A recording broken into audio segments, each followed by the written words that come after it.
পেঁয়াজগুলো কড়াইয়ের মধ্যে দিয়ে তারপরে চুলাটা ধরিয়ে দেব।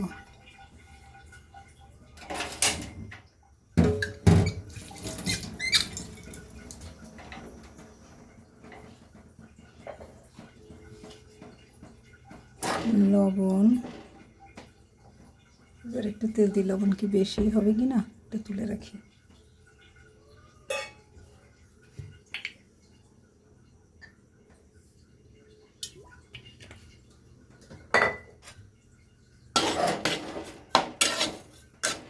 আমি তেল গরম করে কখনো কোনো কিছু ভাজি না, এভাবে আস্তে আস্তে পেঁয়াজটা একটু মজায় নেব।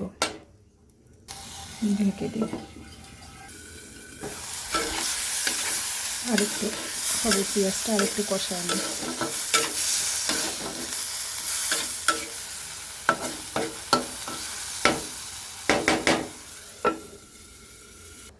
এটা হচ্ছে আমি মিল্ক বানাই নিয়ে আসি। এখানে আছে আমন্ড ভিজানো আর কোকোনাট, এটার মিল্ক করে তুলে নিয়ে আসি।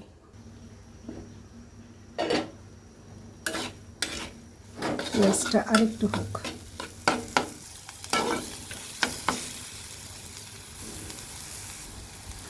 হলুদের গুঁড়া,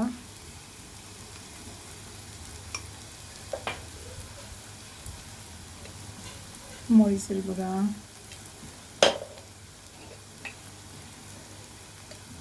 ধনে জিরার গুঁড়া,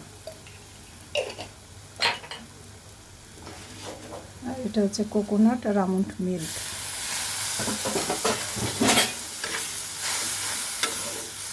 কষিয়ে নিই,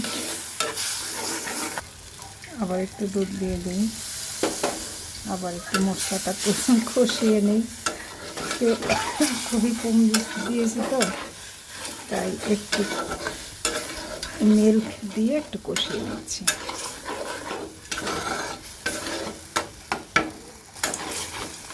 এবার আমি যেটা করব এটা হচ্ছে শাপলা পাতা মাছ। তো এই মাছটা আমি খাবো, আর এই 4টা চিংড়ি এটা তিতিরের জন্য। আসলে যেইভাবে রান্না করার জন্য গ্যাসেরও বেশি দরকার, গ্যাসের তো অনেক দাম বেড়ে গেছে। আর মা মেয়েই তো খাবো, অন্য কেউ তো আর নাই, যার কারণে এই বুদ্ধি আর কি। একসাথে রান্না করব, ওখানে চিংড়ি মাছ, আমি খাবো শাপলা পাতা মাছ। শাপলা পাতা মাছটা যেহেতু একটু শক্ত, এটা একটু সিদ্ধ হোক, তারপর আমি চিংড়ি মাছটা দিচ্ছি। টমেটো দিতে ভুলে গেছি, টমেটোটা আগে দিতে চাইছিলাম মশলা কষানোর মধ্যে, ভুলে গেছি। যাই হোক, এবার কষানো হোক, দেখে নেই।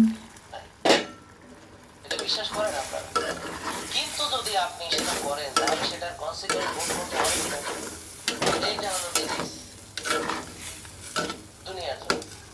আখিরাতেটা আল্লাহ ভালো বুঝবেন কারে কোথায় দিবে। তাদের জন্য আমি 60-70টা রোগ উপহার দিলাম। আর একটু কষাই এই মাছটা, তারপরে চিংড়ি মাছ দেব।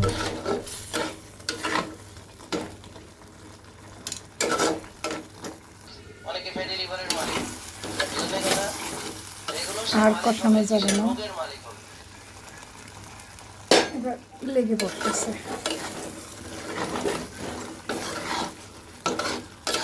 এবার চিংড়ি মাছগুলো দিয়ে দিই।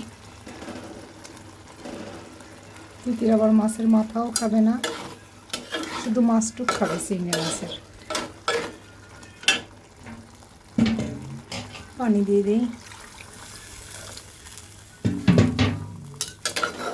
এখানে আমি একসাথে রান্না করছি, অনেকে হয়তো অবাক হবেন, বা খুবই তেল দিছি, কম তেল দিছি, সরি। তো অনেকের কাছে ভালো লাগবে না, কিন্তু দেখেন এখানে কিন্তু আমন্ড এবং কোকোনাট অয়েল আছে, সেটা কিন্তু গুড ফ্যাট।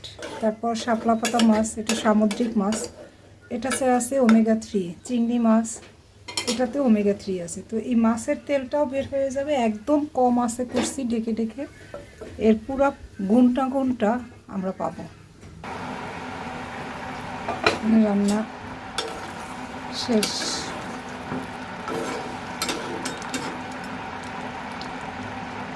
এবার আমি একটু ধনে জিরার গুঁড়ো দিয়ে দেবো।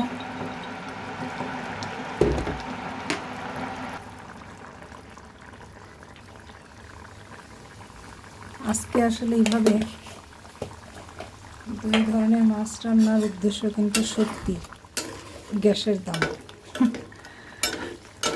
এত দাম বাড়ছে, 2000 টাকা একটা সিলিন্ডার, চিন্তা করা যায়। চুলা বন্ধ করে দিলাম। এবার তিতিরের মাছটা আমি আলাদা করে ফেলি। চিংড়ি, তিতির তো মাথা খাবে না, শুধু মাছটা খাবে। আবার মাছের ঝোলটা সে খুব পছন্দ করে। তো অনেকের কাছে হয়তো ভালো লাগবে না ব্যাপারটা, কিন্তু এর থেকে ভালো বুদ্ধি আমার কাছে এই মুহূর্তে আর নেই। একসাথে রান্না করলাম, মাছ হয়ে গেল দুই ধরনের।